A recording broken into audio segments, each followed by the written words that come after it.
Welcome to YouTube channel integrated industrial knowledge. और आज का हमारा टॉपिक है पावर सेक्टर टर्मिनोलॉजीज किसी भी बिजनेस की मैग्नीट्यूड को डिटरमिन करती हैं। टर्मिनोलॉजीज का जानना बिजनेस को समझने के लिए बहुत ही एसेंशियल है। पावर सेक्टर की टर्मिनोलॉजीज बहुत ज़रूरी है अगर हम ये जानना चाहते हैं कि सेक्टर की बिजनेस स्ट्रेंथ क्या है, और इसके अलावा ये जानने के लिए कि सेक्टर के बिजनेस का मैग्नीट्यूड कितना है और ये किस टाइप का बिजनेस है। तो सबसे पहले हम देखते हैं पावर। मैंने पिछली वीडियो में पावर से मुतालिक एक डिटेल डिस्क्रिप्शन दी थी, वो आप देख सकते हैं। Power is the rate at which energy is delivered. और कैपेसिटी हम कहते हैं कि एक जनरेटर कितनी इलेक्ट्रिसिटी प्रोड्यूस कर सकता है। जनरेटर की नेम प्लेट कैपेसिटी को भी यूज़ किया जा सकता है, और मैक्सिमम कैपेसिटी जो एक जनरेटर प्रोड्यूस कर सकता है एक सेफ लिमिट्स में, वो उसकी नेम प्लेट पे मेंशन कर दी जाती है।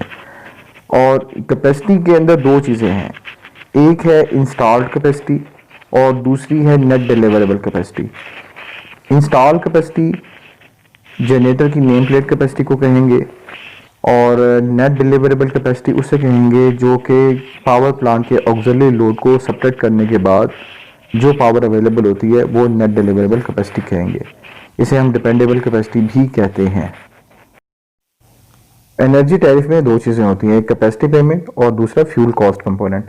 कैपेसिटी पेमेंट पे पावर प्लांट की इंस्टॉलेशन के लिए जो कॉस्ट या जो इन्वेस्टमेंट की जाती है और उसकी कॉस्ट ली जाती है, उसकी फाइनेंशियल कॉस्ट इसे कहेंगे। और दूसरी जो इक्विटी इन्वेस्ट की जाती है, सिक्योरिटी पे जो प्रॉफिट क्लेम करता है पावर प्रोड्यूसर, इनसे ये कैपेसिटी पेमेंट बनती है। और फ्यूल कॉस्ट कंपोनेंट से हम जो कॉस्ट डिटरमिन करते हैं वो उसकी फ्यूल की कॉस्ट है, जो कि पावर प्लांट की एफिशिएंसी के रेसिप्रोकल होगी।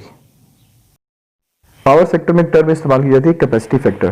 कैपेसिटी तो हम कहेंगे installed capacity of a power plant, और कैपेसिटी फैक्टर हम इसे कहेंगे कि कितनी पावर एक पावर प्लांट ने प्रोड्यूस की है या कितनी एनर्जी उसने प्रोड्यूस की है। कैपेसिटी फैक्टर को पावर के टर्म्स में भी और एनर्जी के टर्म्स में भी, दोनों टर्म्स में लिया जा सकता है। एनर्जी की टर्म्स में कैपेसिटी फैक्टर को कैलकुलेट करने का फार्मूला है, सबसे पहले एक डिफाइंड पीरियड हम लेंगे, जैसे कि 1 मंथ टाइम ले लेते हैं, तो energy delivered in megawatt hour ले लेंगे और इसको डिवाइड करेंगे capacity times the hours of the month. Capacity factor से ये डिटरमिन किया जा सकता है कि एक पावर प्लांट को हमने कितनी कैपेसिटी पे रन किया है। फॉर एग्जाम्पल, अगर एक पावर प्लांट 1 घंटे में 100 किलोवाट प्रोड्यूस कर सकता है, या 100 मेगावाट ले लें, अगर वो प्रोड्यूस कर सकता है और हमने 1 घंटे में उससे एवरेज 20 मेगावाट पावर दी है, तो इसका कैपेसिटी फैक्टर 20% होगा। नेक्स्ट टर्म हम डिस्कस करते हैं डिस्पैचेबल पावर। डिस्पैचेबल पावर ऐसी पावर है जो कि अवेलेबल टू डिस्पैच होगी। ये at the request of grid operator हो सकती है और at the request of power producer भी हो सकती है। डिस्पैचेबल पावर में अवेलेबिलिटी अगर एक पावर प्लांट की 100% है और वो डिलीवर कर सकता है, तो वो अपनी अवेलेबिलिटी डिक्लेयर करेगा पावर प्रोड्यूसर जो है वो ऑफ टेकर को या ग्रिड ऑपरेटर को, तो इसको डिस्पैचेबल पावर कहेंगे। ये डिस्पैचेबल पावर जिसमें कोल पावर प्लांट्स हो सकते हैं, ऑयल फायर्ड पावर प्लांट्स हो सकते हैं, गैस टर्बाइन हो सकती हैं, जिनमें फ्यूल अवेलेबल हो तो वो किसी भी टाइम पावर उसकी प्रोड्यूस करके सिस्टम में लेके आ सकते हैं। नेक्स्ट टर्म है जी non dispatchable power. Non dispatchable power ऐसी पावर को कहेंगे कि जिसमें एक्सटर्नल फोर्सेस की वजह से जो जनरेटर है उससे हम पावर प्रोड्यूस नहीं कर सकते। इसकी एक एग्जांपल विंड पावर है और सोलर एनर्जी है। सोलर पावर प्लांट जिन्हें हम कह लेंगे। विंड टर्बाइन उसी सूरत में ही पावर प्रोड्यूस करती हैं कि अगर प्रॉपर वेलोसिटी की विंड अवेलेबल होगी। इसी तरह से ही सोलर प्लांट्स उसी वक्त ही चलेंगे जब सनलाइट अवेलेबल होगी। इन दोनों सूरतों में कि अगर विंड भी अवेलेबल ना हो और सोलर के लिए सनलाइट भी अवेलेबल ना हो, तो इस दौरान जो पावर होगी उसे नॉन डिस्पैचेबल पावर कहेंगे। नेक्स्ट टर्म है जी बेस लोड और पीक लोड। इन टर्म से हम देखते हैं सबसे पहले बेस लोड। बेस लोड की डेफिनेशन ये है कि minimum stable demand from N electricity grid over a defined period of time. ये किसी भी ग्रिड सिस्टम में जो पावर की एक मिनिमम डिमांड है एक डिफाइंड पीरियड ऑफ टाइम में, वो उसका बेस लोड होगी।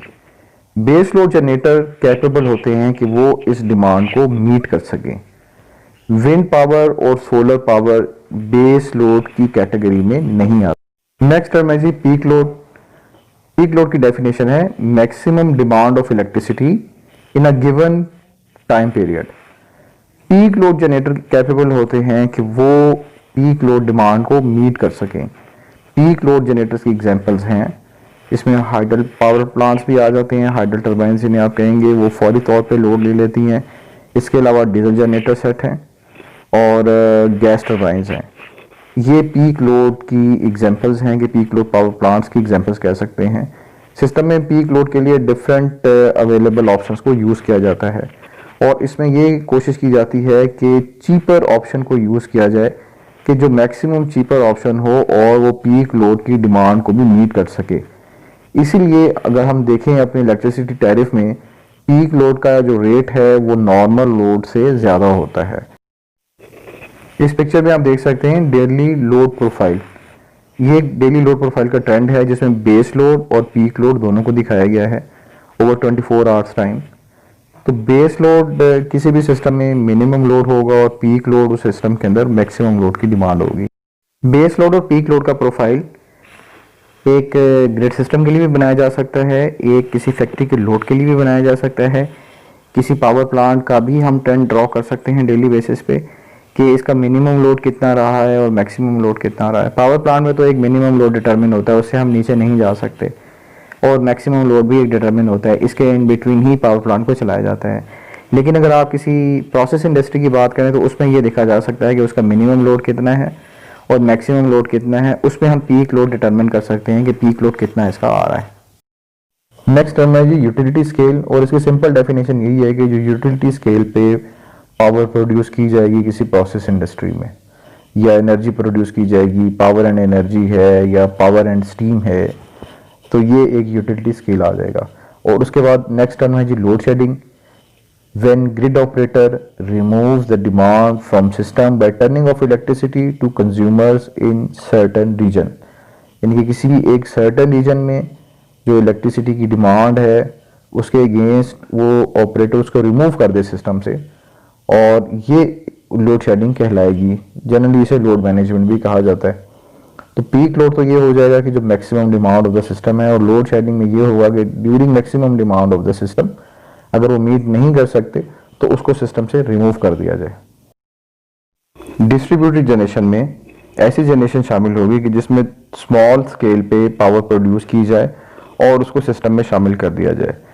एक इसकी एग्जांपल सोलर पैनल्स हैं जो कि घरों की छतों पे आप लगा लेते हैं, और हम नेट मीटरिंग के थ्रू जो पावर हम कंज्यूम करते हैं वो कर ली जाती है और बाकी डिस्ट्रीब्यूशन कंपनी को वो पावर सेल कर दी जाती है। इसे डिस्ट्रीब्यूटेड जनरेशन कहेंगे। और नेक्स्ट है जी टर्म सेंट्रलाइज जनरेशन।